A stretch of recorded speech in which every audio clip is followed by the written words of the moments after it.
Pastor, eu honro sua vida, honro essa casa. Você fala que essa igreja é pequena aqui embaixo, mas muito grande no reino dos céus. E para mim é sempre uma felicidade muito grande. Tem alguém aqui feliz com Jesus? Eu estou um manto de alegria hoje. Para mim, eu venho com muita vontade de estar aqui, com muita alegria. Muita alegria mesmo. Me sinto uma criança pequena numa manhã de Natal. Então eu queria compartilhar isso com vocês. O nosso Deus é maravilhoso. Nosso Deus, que mesmo que haja doenças, haja prognósticos e diagnósticos, e mesmo que haja sinais, tempos difíceis, cenários difíceis econômicos e políticos, mas tem um nome que é acima de todo nome, um nome que é acima de todas essas situações. E diante desse nome, todo joelho se dobrará, toda língua se confessará que só o Senhor é Deus. Só o Senhor é Deus, só o Senhor é Deus, só o Senhor é Deus sobre essa igreja, sobre essa cidade, sobre esse país, meu Deus. Derrama sobre esse país, porque a gente sabe que você é o Jeová Rafa, você é o Jeová Jireh, você é o Deus do impossível. Aleluia. A palavra de hoje é: Deus é poderoso para fazer infinitamente mais. Cutuca a pessoa do lado e fala: infinitamente poderoso. Aleluia. A palavra, o texto base nosso está em Efésios 3, versículo 20. Aquele que é poderoso para fazer infinitamente mais do que tudo quanto pedimos ou pensamos, conforme o poder que opera em nós. Nosso Deus é o Deus do impossível. Seu poder é grande, imensurável. Ele opera sinais e maravilhas. Ele usa o inesperado para fazer o impossível. Os inesperados foram usados por Senhor. Ana orava por um filho. Ana orava por um filho. Ela só queria... Vamos sentar. Para é longa. Glória a Deus. Naquela época, uma mulher que não poderia gestar era uma vergonha. Ela não era vista com bons olhos. Para ela era uma humilhação. E Ana orava. Ela orava por um filho. Mas Deus deu infinitamente mais. Ela orava por um filho, mas Deus deu um profeta. Deus não queria só mais uma criança, não queria atender só mais uma oração, Ele queria usar, Ele queria um profeta para falar com uma nação. Pedro, naquela noite, só queria pescar. Imagina o desespero dele a noite inteira, pescando no mar. Aquele silêncio. Aquela noite, joga a rede, puxa a rede, nada. Joga a rede, puxa a rede. Eu não vou prover minha família, eu não vou prover minha esposa. Ele só queria pescar. A oração dele foi para pescar naquela noite. Mas naquele dia Jesus chamou ele. Jesus chamou ele para ser pescador de homens. Ele faz infinitamente mais do que pedimos ou pensamos. Tem uma chave poderosa nesse versículo. Ele fala: conforme o seu poder que opera em nós. A presença é o que muda. O que faz a diferença é a presença de Deus. O maior presente que Deus pode nos dar é a presença dele dentro de nós. E Paulo fala: seu poder que opera em nós. Esse poder vem de dentro para fora. Deus mora dentro de cada um de nós. Esse poder vem de dentro para fora, não de fora para dentro. Então, a gente não depende de ambiente, de situações, de cenários, de lugares geográficos, mas da presença do Senhor. O que a gente tem de maior é a presença de Deus. Somos cristãos. Segundo ponto importante é que esse milagre, ele se torna visível em algum momento. O milagre salta aos olhos em algum momento, mas ele começa no invisível. E foi a palavra que o pastor trouxe aqui hoje. Ele começa no quarto, no secreto. O milagre começa com você se posicionando, você clamando. Mas isso não é tão fácil quanto parece. A gente vive dentro de um corpo humano, de uma mente humana, onde a gente é limitado e egoísta. As ambições individuais são baseadas em ego, em conforto próprio. A gente ora errado. A gente pede errado. A gente ora por tesouros na terra. A gente ora por conforto. Está chegando um tempo que a gente tem que amadurecer como cristão. A gente tem que se humilhar e entender que a gente ora errado.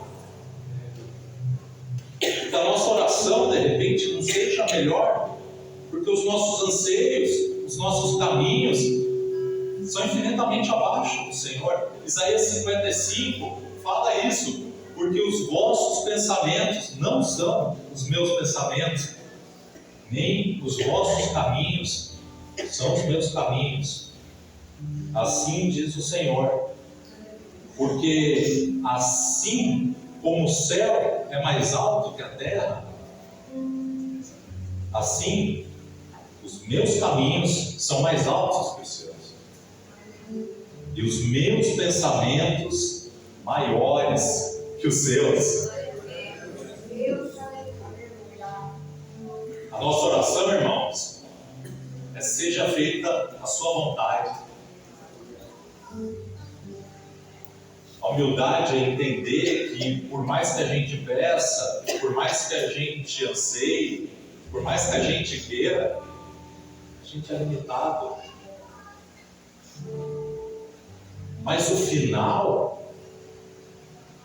é infinitamente maior e mais maravilhoso do que a gente poderia imaginar.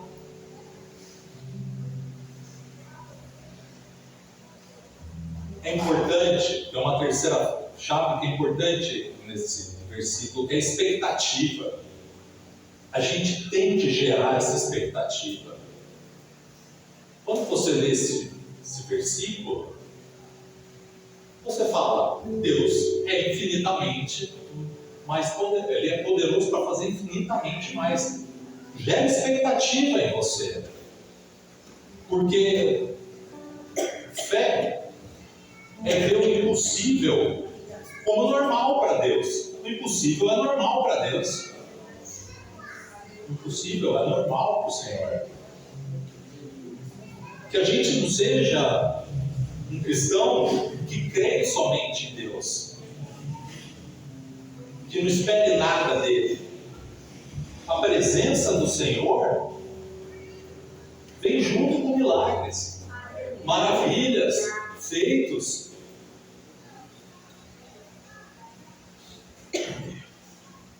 Por último, não sendo por último, é que Deus faz infinitamente mais na vida de um homem. E como a Bíblia é maravilhosa. Como a Bíblia, quanto mais você lê, mais a fundo você vai, e aquela água vai se aprofundando. E eu fiz um estudo bíblico recentemente, eu tenho que compartilhar com vocês. E é sobre o infinitamente mais que Deus faz na vida do homem. E é sobre Simão Cirineu. Ele aparece muito discretamente ali em Marcos, capítulo 15, versículo 21. Obrigado, Simão, natural de Cirene, pai de Alexandre e de Rufo, que passava vindo do campo a carregar a cruz de Jesus. A Bíblia é maravilhosa porque quanto mais você vai aprendendo, você vai contextualizando. Então a Bíblia fala que Simão era natural de Cirene. Cirene ficava onde hoje é a atual Líbia. E aí eu dei um Google. 1.600 quilômetros. Então ele era um judeu africano. Ele morava longe. E aqui tem um outro parêntese maravilhoso. A fé prospera na dificuldade. Porque na época, os judeus vinham a Jerusalém em 3 ocasiões. Eles costumavam fazer peregrinações por 3 ocasiões. E uma era na Páscoa, outra no Pentecoste e a outra na festa dos tabernáculos. Esse era o costume. Então, uma vez na vida, o judeu fazia essa peregrinação. Alguns que moravam ali em Cirene, a 1.600 quilômetros. Se ele andasse 30 quilômetros por dia, daria praticamente 2 meses essa jornada. Mas veja que essa jornada não era só de fé, ela era também munida de religiosidade. Alguns iam porque tinha que ir, porque era costume dos homens. Que a gente não seja um cristão religioso, mas que seja um cristão disposto a andar longas distâncias por vários dias e tempo atrás do Senhor. Mas aí o que eles faziam? O que era costume naquela época? Eles iam na Páscoa, e aquele momento onde Jesus ia ser crucificado era naquela semana da Páscoa.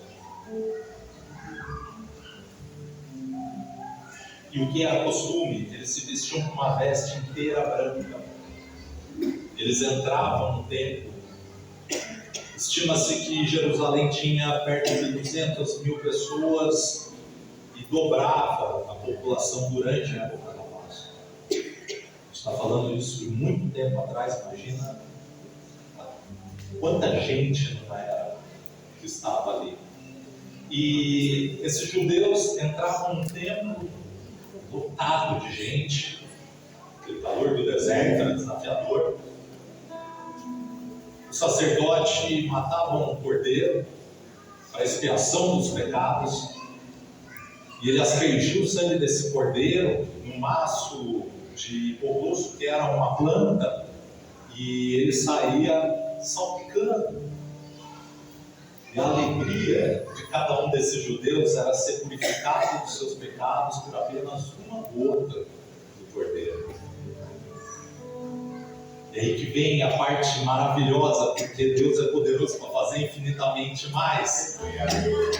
Simão saiu, ele andou 1.600 quilômetros, ele estava cansado, ele só queria uma gota de um cordeiro, mas ele estava vindo do campo.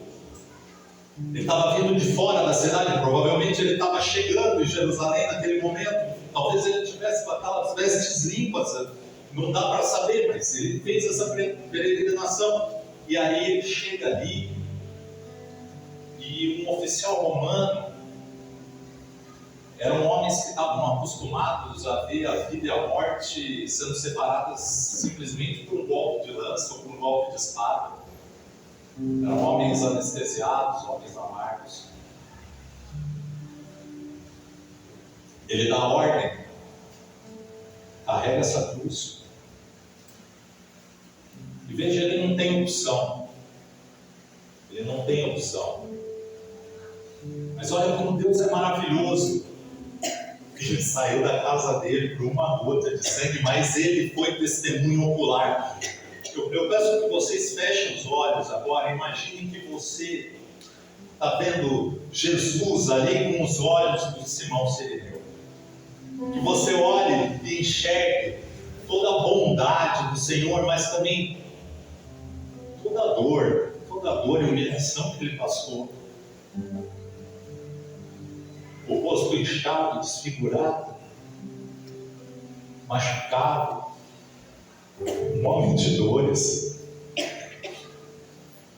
Enxerga esse olho, enxerga a benevolência, enxerga o olho do Filho de Deus, que se fez homem para se humilhar, para salvar a vida da gente. Simão Sirineu viu o que Isaías viu. Ele viu de perto o que Isaías viu. E aí ele carrega essa cruz. Ele carrega essa cruz embebido no sangue, no suor. Ele sentiu o cheiro de Jesus. Ele sentiu o cheiro do sangue mais poderoso, do sangue mais cobiçado por nós. Ele leva lá aquela cruz ao Gólgota. E muito provavelmente ele acabou ficando. Ele ficou. Ele viu os últimos momentos de Jesus. E aí, em Mateus 27 fala que a terra escureceu, o chão tremeu, alguns sepulcros abriram, alguns santos ressuscitaram naquele dia. O véu se rasgou de cima a baixo.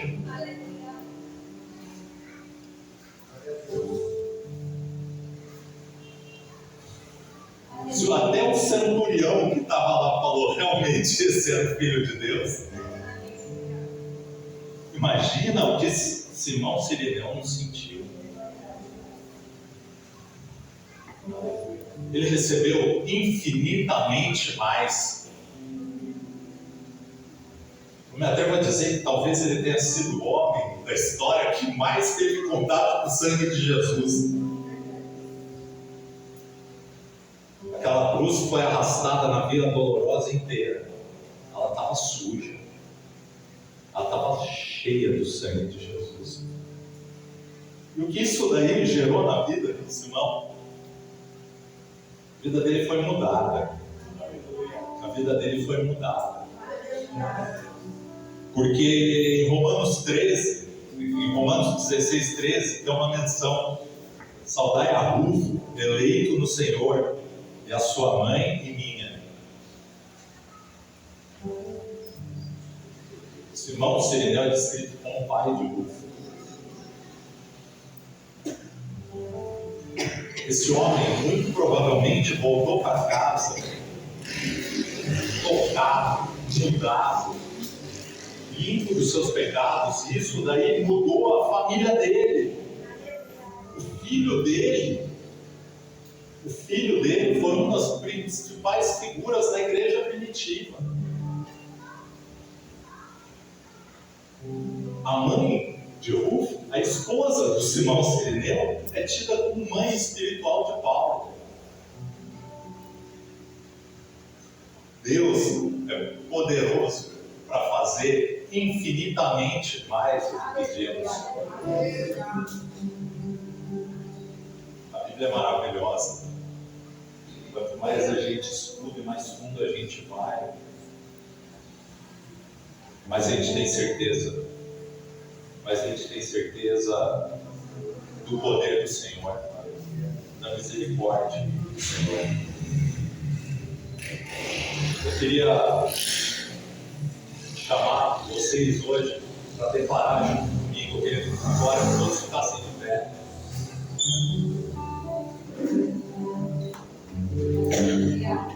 Declare isso sobre a sua vida como um homem de Deus. O Deus do impossível opera dentro de mim. Nada é difícil demais para Ele. Eu não vivo pelo que eu vejo, mas eu vivo pelo que Deus me prometeu. Eu vivo pelo que eu vejo, mas eu vivo pelo que Deus me prometeu. O padrão do céu é o padrão da minha vida. O padrão do céu é o padrão da minha vida. Minha família verá infinitamente mais. Minha família verá infinitamente mais. Não, vamos de novo essa parte. Minha família verá infinitamente mais. Minha família verá infinitamente mais. Minha vida será um testemunho da grandeza de Deus. Minha vida será um testemunho da grandeza de Deus. O poder que ressuscitou Cristo vive em mim. O poder que ressuscitou Cristo vive em mim. Ele não me visita, ele vive em mim. Ele não me visita, ele vive em mim. E através de mim, ele fará infinitamente mais. Ele fará infinitamente mais. Glória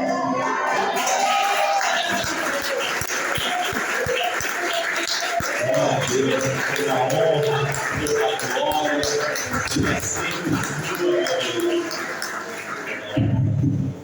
Sempre sua, Senhor. Obrigado. Igreja, vamos cantar assim. Queremos o teu nome engrandecer e agradecer-te por tua obra em nossa vida.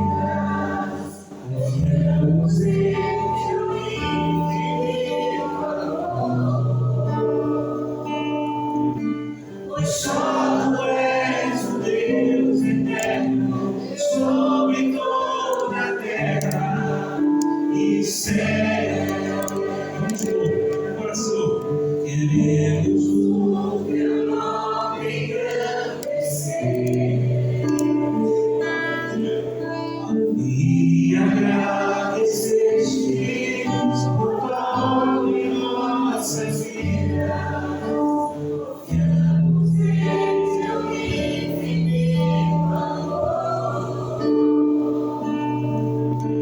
pois só tu és o Deus eterno sobre toda a terra e céu.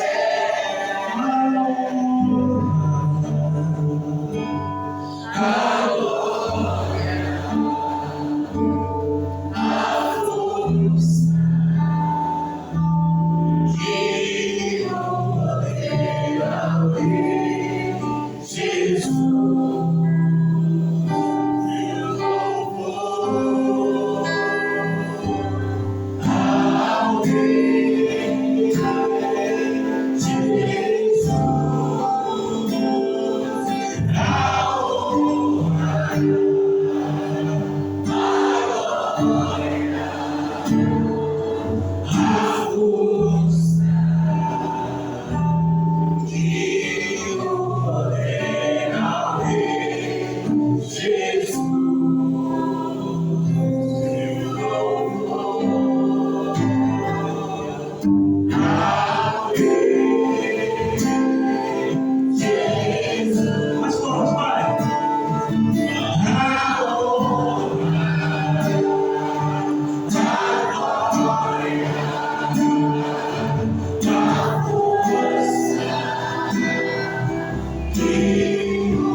Espírito, Espírito,